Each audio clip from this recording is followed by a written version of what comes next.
The Prophet ﷺ said, there are people from my ummah who will come after me, who love me so much that they would give up their families and their wealth in exchange for just being able to see me.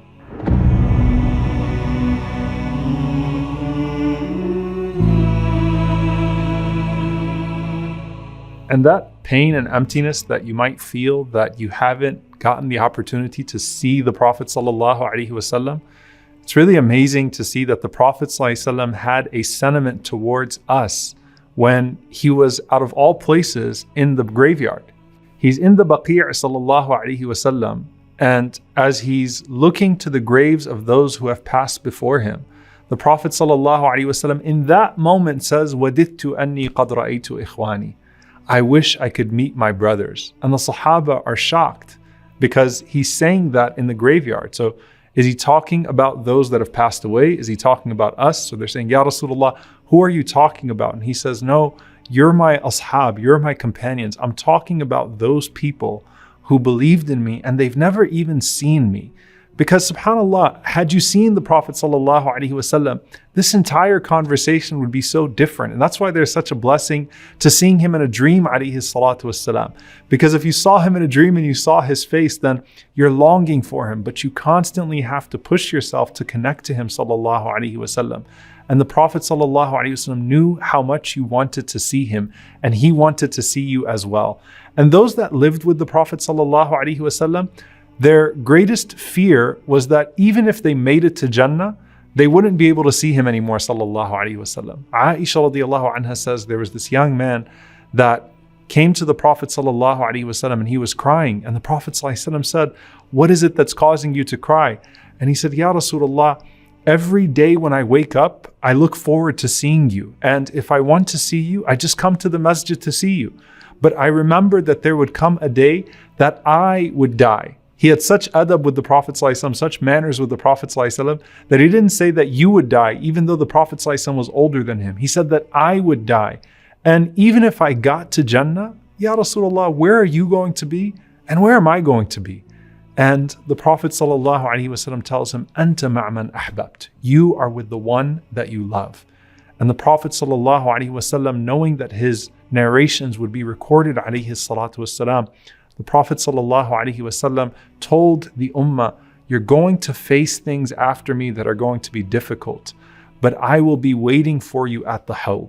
I'll be there waiting for you, holding your cup so that you can drink from my hand. And for us to long for that moment is part of our worship. And Imam Hassan al-Basri rahimahullah, he said, Ya ibadallah, al-khashabatu tahinnu ila rasulillahi sallallahu alayhi wa sallam shawqan ilayhi, fa antum ahaqqu an tashtaqu ila liqa'ihi. He said, O servants of Allah, the tree stump yearn towards the meeting of the Prophet sallallahu alayhi wa sallam, and you have more right to look forward to meeting him. And everything that you have read about, everything that you've heard about those interactions with him sallallahu alayhi wa sallam, when you and I get to Jannah, bi'idhnillahi ta'ala, when we have those moments with him, sallallahu alaihi wasallam, everything we missed out on has a counterpart in Jannah. If you missed the celebrations with the Prophet sallallahu alaihi wasallam, the Prophet sallallahu alaihi wasallam said that Friday is a day of Eid in Jannah too. Everyone gathers on the day of Friday and they see he who is even greater than the Prophet sallallahu alaihi wasallam, and that's Allah subhanahu wa ta'ala himself. And so on the day of Friday, you're going towards the Prophet ﷺ in Jannah. If you missed seeing his smile in this life, you get to see his smile as much as you want ﷺ in Jannah. If you missed the opportunity to hear his voice ﷺ and have a conversation with him and host him and be hosted by him, then you have that opportunity in Jannat al-Firdaus.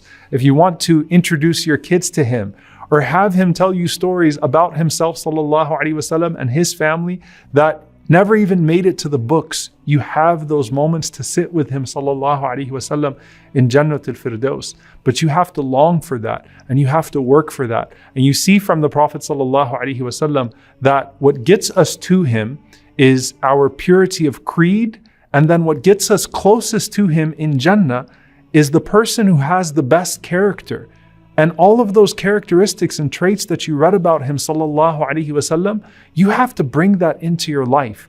And by bringing the Prophet ﷺ into your life in terms of his character, you'll remember him more. And when you remember him more, you'll long for him more. And when you long for him and you send salawat upon him ﷺ, he responds to you. So even though we've never met him, every single time you say, Allahumma salli wa sallim ala nabiyyina Muhammad, the Prophet ﷺ responds to you. Sallallahu alayhi wa sallam. Sallu alayhi, sallu alayhi,